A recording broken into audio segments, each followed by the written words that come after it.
नाम व्यक्ति की पहचान होती है। माता पिता अपने बच्चे का नाम इसलिए रखते हैं कि आगे चलकर हमारा बच्चा खानदान का और देश का नाम रोशन करेगा, लेकिन जब यही नाम मौत का पैगाम बन जाए तो लोग नाम रखने से डरने लगेंगे। जी हाँ, जम्मू कश्मीर में नाम ही लोगों के जीवन का दुश्मन बन गया।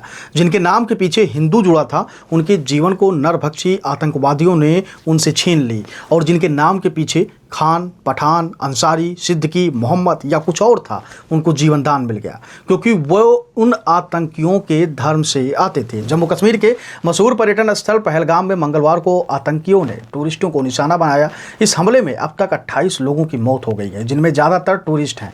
मृतकों में 2 विदेशी और 2 स्थानीय लोग भी बताए जा रहे हैं। यह 2019 के पुलवामा हमले के बाद घाटी में सबसे घातक आतंकी हमला है।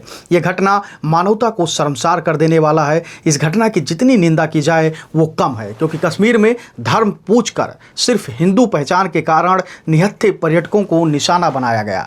यह केवल एक आतंकी हमला नहीं, बल्कि एक तरीके का जिहाद है। इससे पहले कश्मीर की धरती कई बार हिंदुओं के खून से लाल हुई है।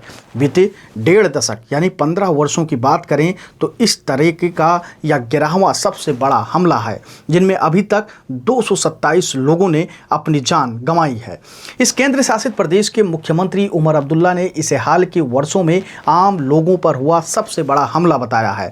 आतंकियों की तलाश में सेना जुट गई है, वो सक्रिय है। लोगों की मदद के लिए हेल्पलाइन नंबर्स जारी किए गए हैं। वहीं केंद्रीय गृह मंत्री अमित शाह हाई लेवल की मीटिंग के लिए भी वहां पहुंचकर सुरक्षा व्यवस्था का जायजा भी लिया। हमले के बाद प्रधानमंत्री नरेंद्र मोदी ने अपनी सऊदी अरब की यात्रा बीच में ही रद्द कर भारत लौटने का निर्णय लिया और दोषियों को सख्त से सख्त सजा देने का आश्वासन दिया। अंतर्राष्ट्रीय स्तर पर भी इस हमले की कड़ी निंदा हुई है। अमेरिका के राष्ट्रपति डोनाल्ड ट्रंप ने इसे गंभीर और दुखद करार दिया है और भारत के साथ एकजुटता व्यक्त की है। यही नहीं, पहलगाम में आतंकी हमले से जम्मू कश्मीर की आम जनता भी आहत है। इतना ही नहीं, कश्मीर की मस्जिदों से ऐलान किया गया, इस घटना की मजम्मत की गई, सरकार से ऐसे लोगों के खिलाफ कार्रवाई की अपील की गई है। यह कश्मीर में बदली फिजा का एक और नमूना है, क्योंकि अब तक वहां आतंकियों के समर्थक नहीं दिखे। पहलगाम में हमले के बाद वहां के लोगों ने कैंडल मार्च निकाला। इनकी गूंज पाकिस्तान तक जरूर पहुंचेगी। हमले के 2 घंटे बाद कश्मीर की मस्जिदों से एक ऐतिहासिक ऐलान हुआ। कहा गया कि पहलगाम में हमला इस्लाम और मानवता के खिलाफ है। आतंकवाद का कोई धर्म नहीं होता और यह हमला कश्मीर की शांति और एकता को नष्ट करने की साजिश है। कश्मीर हमारा साझा घर है और हम इसे आतंकियों के हवाले नहीं होने देंगे।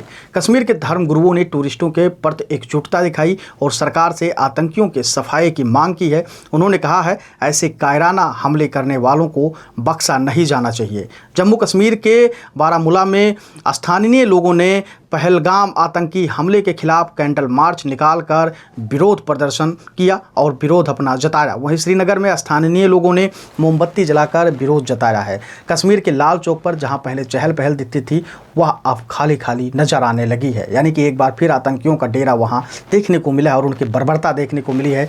जिस तरीके से उन्होंने नाम पूछकर निहत्थे लोगों के ऊपर गोलियां बरसाई और सिर्फ हिंदुओं को टारगेट किया और उनको जान से मार दिया, कहीं ना कहीं पूरे देश आहत है और गुस्से में है। लोगों की मांग कर रहे हैं, लोग मांग कर रहे हैं और सरकार से आश्वासन चाहते हैं कि उन आतंकवादियों को किसी भी तरीके से बख्शा नहीं जाएगा। वैसे आपके मन में इस घटना को लेकर, इस हमला को लेकर क्या कुछ चल रहा है और सरकार से आप क्या कुछ मांग करना चाहते हैं इस घटना को लेकर, आप अपनी राय हमें कमेंट सेक्शन में जरूर दीजिएगा। धन्यवाद।